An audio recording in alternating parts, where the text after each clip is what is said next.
नमस्कार दोस्तों। Bloody sir के आज के इस हैरान कर देने वाले बहुत ही ज़्यादा खौफनाक से अनोखे एपिसोड में मैं आप सभी लोगों के सामने नयन नाम के एक फॉरेस्ट ऑफिसर के साथ घटी हुई ऐसी खतरनाक भूतिया घटना की कहानी लेकर आ गया हूँ, जिसे सुनकर आप लोगों को अपने कानों पर विश्वास नहीं होगा, लेकिन फिर भी सुन लीजिए, बहुत मज़ा आएगा। दरअसल हुआ ऐसा, बात ऐसी है कि नयन के बचपन से ही इस घटना की शुरुआत होती है। नयन एक आम बच्चा नहीं था, जैसे कि हर बच्चे होते हैं ना। छोटे से हैं तो सिर्फ खेलेंगे कूदेंगे, मस्ती करेंगे, पढ़ाई करेंगे, घूमेंगे फिरेंगे। नयन के साथ ऐसा नहीं था। नयन का जो ध्यान था ज़्यादा पढ़ाई लिखाई में नहीं था। बचपन में वो सिर्फ और सिर्फ भूत प्रेतों की चीज़ों में इंटरेस्ट लेता था।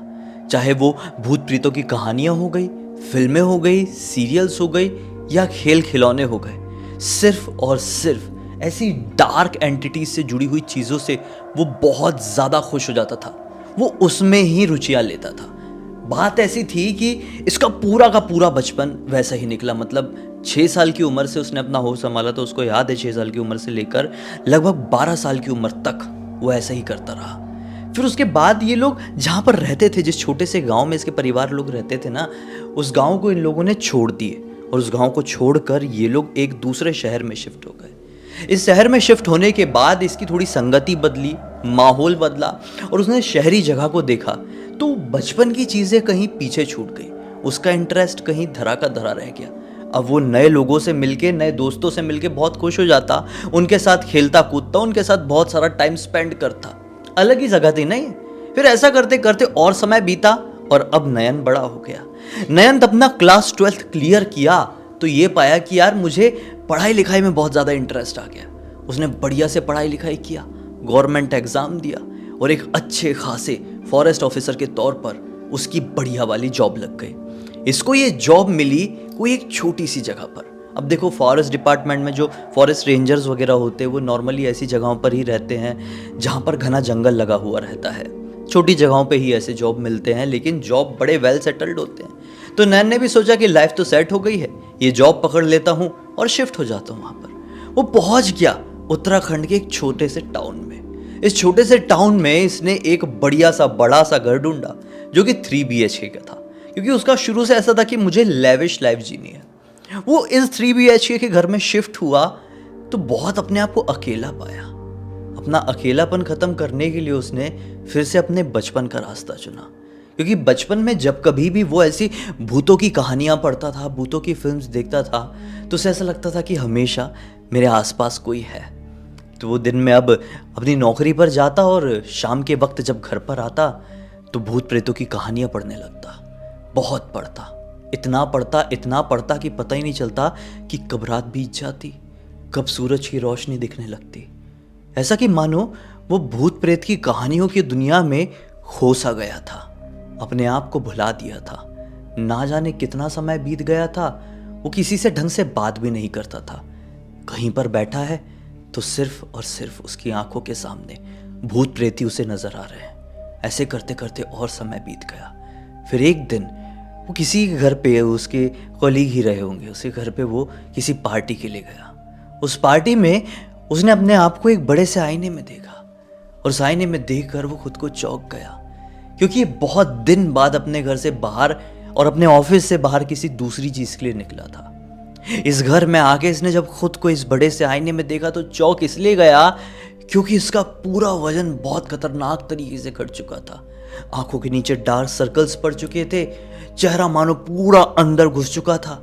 और ये अपने आप को ऐसा देखकर यकीन नहीं कर पाया कि मैं यही हूं। मैं कहाँ खो गया था, मेरे साथ क्या हो गया था। इसने खुद ने रियलाइज किया कि यार ये बहुत गड़बड़ हो चुकी है, मुझे ये सारी चीजों से बाहर निकलना पड़ेगा। लेकिन अब बहुत देर हो चुकी थी। नयन कहीं खो चुका था। वो एक दिन भी भूत प्रेत की किताबें नहीं पढ़ता था, तो उसे ऐसा लगता था कि इसके बिस्तर में आकर कोई लेट जाता है और इसके सर पे हाथ फेरता है और हाथ फेर फेर कर जबरदस्ती उठाने की कोशिश करता है। ये उठता, देखता तो इसके पास कोई भी नहीं होता। एक दिन की बात है, इसने कंप्लीटली ये भूत प्रेतों की कहानियां पढ़ना बंद कर दिया था। ये जो एक्टिविटीज हो रही थी उसको एक्सेप्ट करना शुरू कर दिया था।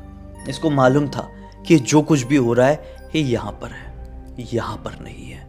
वो इस चीज पर कंट्रोल पाना चाहता था, इसलिए वो ये सारी चीजों से लड़ रहा था।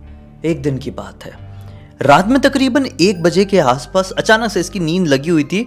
इसको महसूस हुआ कि मेरे कमरे में कोई आया। ये तुरंत ही उठा तो देखा जहां पर इसका बेड है, इसके बेड के सामने एक कुर्सी रखी हुई थी खाली सी। उस कुर्सी के ऊपर एक बूढ़ी औरत बैठी और इसे घूर घूर कर लगातार देख रही है। नैन थोड़ा घबराया और अपनी आंखें बंद किया और वापस से आंख खोला तो वहां पर कोई औरत नहीं थी, आसपास भी नहीं। लेकिन ये जो एहसास था कि यहाँ पर कोई है, ये रोज वाले एहसास से कुछ ज़्यादा ही डिफरेंट था। इसने हमेशा से ही अपने पास एक जो घोस्ट डिटेक्टर ईएमएफ मीटर होता है वो रखा हुआ था। कभी यूज़ नहीं किया था, केवल रखा हुआ था।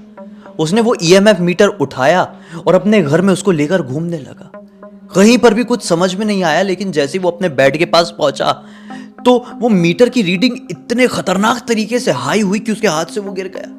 जैसे उसके हाथ से वो गिरा, उसके कमरे में एक किताब का शेल्फ था जहां पे भूत प्रेतों की किताब और वीजी बोर्ड रखा रहता था। उसमें रखा हुआ वीजी बोर्ड अचानक से नीचे गिरा और जैसे वो नीचे गिरा तो बहुत ज्यादा डर गया कि नहीं यार, ना ही कोई हवा थी, ना ही कोई ऐसा भूकंप वगैरह आया। मेरे हाथ से सिर्फ ईएमएफ मीटर नीचे गिरा, यहाँ पे रीडिंग हाई दिखाए और वहां से वीजी बोर्ड कैसे नीचे गिरा। ये शौक रह गया। इसने ना चाहकर भी उस वीजी बोर्ड को उठाकर घूर घूर कर देखने की कोशिश करने लगा। वो ये सोचा कि शायद नेचर ये चाह रही है कि ऐसा कुछ मैं आज एक्सपीरियंस करूं, आज मैं किसी आत्मा से मिलूं, बात करूं। उसने वीजी बोर्ड रखा और अकेला ही कैंडल्स जलाकर अनुष्ठान करना शुरू कर दिया। लगभग 10 मिनट बाद उसको बहुत ठंडी सी महसूस हुई और उसका पूरा शरीर कांपने लगा। उसने आत्माओं को बुलाने की लगातार कोशिश की थी, लेकिन किसी कोई प्रेजेंस ऐसी कोई नई वाली फील नहीं हुई। लेकिन उसे बहुत ठंडी लगने लगी, शरीर कांपने लगा। तो उसने बोला कि बस यार बस, अब नहीं हो पा रहा है। कभी कभी हमारे साथ होता है ना, नहीं अभी इतना ही लिमिट है। इसको भी ऐसी फील हुआ। इसने वो वीजी बोर्ड उठाया, साइड में फेंक दिया और तुरंत ही कंबल ओढ़ के सोने की कोशिश करने लगा। फिर अगला दिन इसका जो निकला, इस दिन को इसने ठान लिया कि अब मैं अकेला नहीं रहूंगा, यहाँ से दूर चले जाऊंगा। उसने तुरंत ही अपना ट्रांसफ़र लेटर बनवाया। वो यहाँ से निकलना चाहता था, अकेला नहीं जीना चाहता था। किस्मत से उसके इस ट्रांसफ़र वाले जो रिक्वेस्ट है उसको एक्सेप्ट कर लिया गया। उसका ट्रांसफ़र इस छोटे से गांव से कहीं और एक दूसरे टाउन में कर दिया गया। ये जो टाउन था ये इसके होम टाउन से नज़दीक था। तो इसने क्या किया कि अपने एक रिलेटिव को बोला कि आप मेरे साथ रह लो, मतलब इसके दूर के बड़े भाई कज़न टाइप के थे।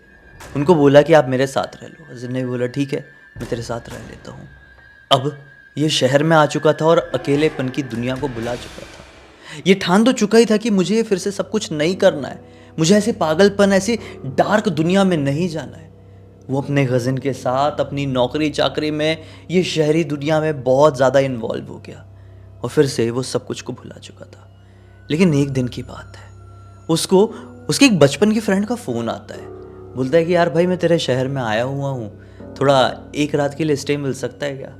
तो नैन ने भी बोला अरे भाई, ये कोई पूछने की बात है क्या, डायरेक्टली आ जा, ये सारी चीज़ें पूछते नहीं है। एड्रेस भेजा और उसका फ्रेंड भी उससे घर पर आ गया। डिनर विनर हुआ और बातचीत शुरू हुई बचपन वाली बातें।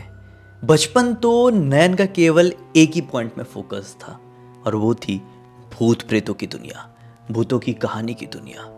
बात निकल गई, दोस्त बोलने लगा रहे नैन तू भी कैसा था ना, कैसा भूत प्रेतों में इन्वॉल्व था, ये था वो था, ऐसा था वैसा था। नैन ने उस समय हाँ हूँ तो कर दिया। लेकिन जब नैन अपने बिस्तर में सोने के लिए गया तो उसे वही समझ में आ रहा है जैसे कि मानो इसको कोई लत थी यार, और उस लत को बड़ी मुश्किल से ये छोड़ रहा था।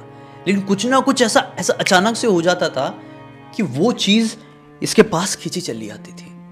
उसका दोस्त अगली सुबह उठकर गया तो वापस से उन सारी चीज़ में इन्वॉल्व हो गया। ये वापस से उन सारी चीज़ों में इन्वॉल्व हुआ तो चीज़ें रिपीट होना शुरू हुई, लेकिन अब थोड़ी ज़्यादा खतरनाक तरीके से। अब इसका कज़िन भी ऐसा, मतलब जब बदकिस्मती की कैसी बात है, इसका कज़िन भी नाइट शिफ्ट में कुछ काम में जाने लगा।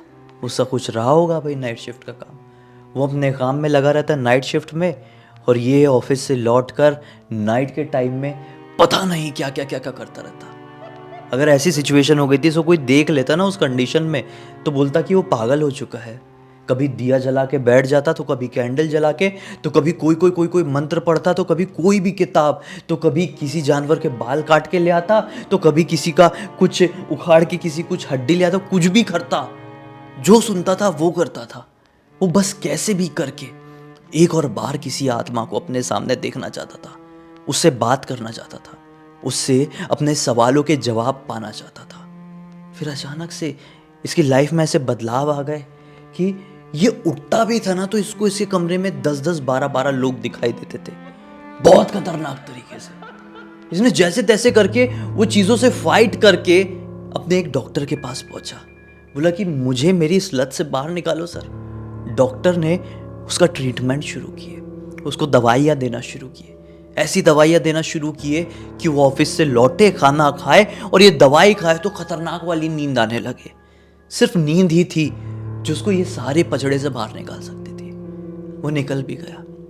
लगभग 1 साल बीत गए, सब कुछ नॉर्मल था।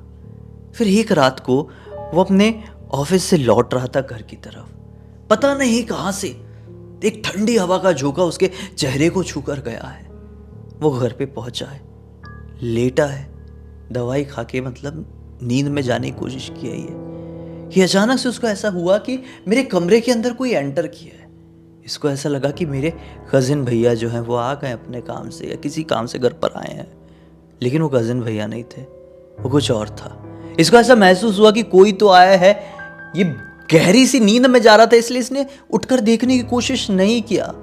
वो जो कुछ भी था कान के पास आया और सिर्फ एक वर्ड बोला, परसों। जैसे ही वो परसों सुना, ये एक लेडी की स्कैरी आवाज थी। ये हड़बड़ा के जाग गया।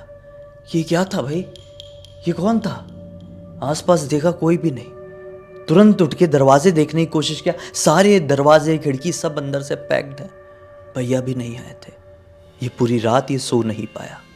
इसे इंतजार था परसों का। इसने सोच लिया था कि परसों कुछ ना कुछ अनहोनी होने वाली है, लेकिन वो अनहोनी तो घर पे ही होगी ना, क्योंकि जो मेरे साथ एक्टिविटीज़ होती है वो घर पे ही होती है। मैं घर पे रहूँगा ही नहीं, परसों ट्रैवल करता रहूँगा, रुकूंगा ही नहीं कहीं पे। ट्रैवलिंग पे इतना ज़्यादा मशगूल हो जाऊँगा कि उस चीज़ को मौका ही नहीं मिलेगा कि मेरा कुछ बिगाड़ पाए। ये ट्रैवल करता रहा।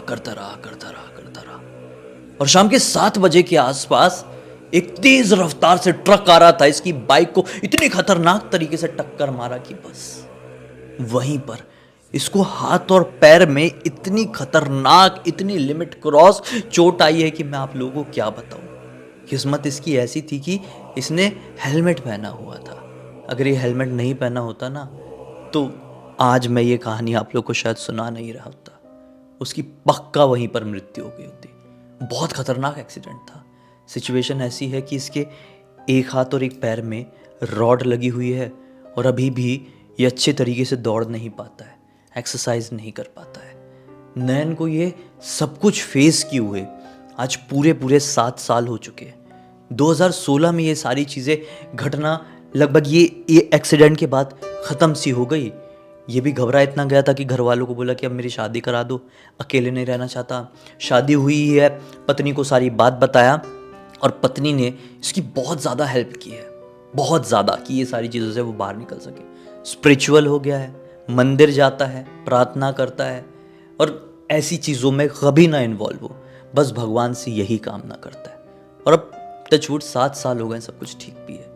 लेकिन नयन ने मुझे ये कहा है कि भाई आप ये कहानी सब लोगों को बताओ, क्योंकि आपके वीडियोस ढेर सारे लोग देखते हैं।